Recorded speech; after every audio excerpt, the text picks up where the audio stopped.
I'm Ira Glass.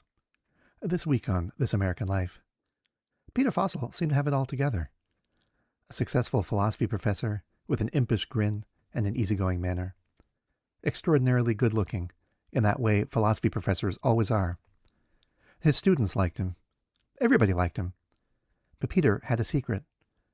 He had got himself in some trouble, and he needed money. A lot of money. And he needed it bad. So he started coming up with plans, schemes, to try to get the cash. Like taking out a loan on a fleet of non-existent cars. But the loan application was just too long and too complicated. So he considered kidnapping his own wife, getting her wealthy father to pay the ransom, and keeping most of it for himself. Then he considered simply divorcing his wife, and hiring a high-powered attorney to take her for all she was worth. But he had no idea how to get her to eat their prenup. He applied for a sabbatical, intending to pose as a Renaissance musician and tunnel into a nearby casino vault. But his sabbatical application was denied. He even considered investing in dry cleaning. Yes, he was that desperate. Then he came up with an idea so crazy, it just might work. He would start a podcast about his favorite topic, the films of the Coen brothers. It was sure to be a huge hit and lead to fame and fortune. All his problems would be solved. The only problem was, Peter knew nothing about making a podcast. He'd been one at a timing it, not mass communicating. He needed help.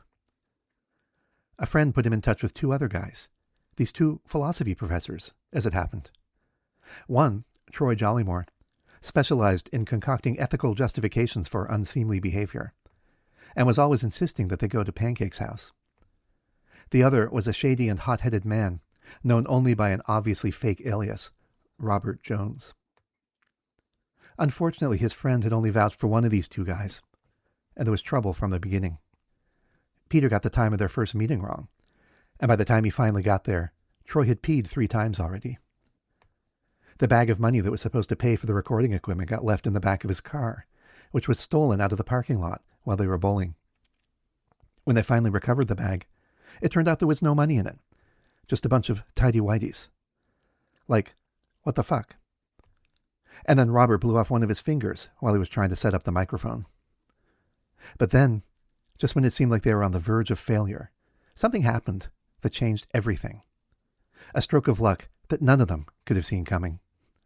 A literal deus ex machina, one that would change their lives and podcasting forever. Coming up this week on This American Life, the fossil record, or There, but for the grace of podcast, go I.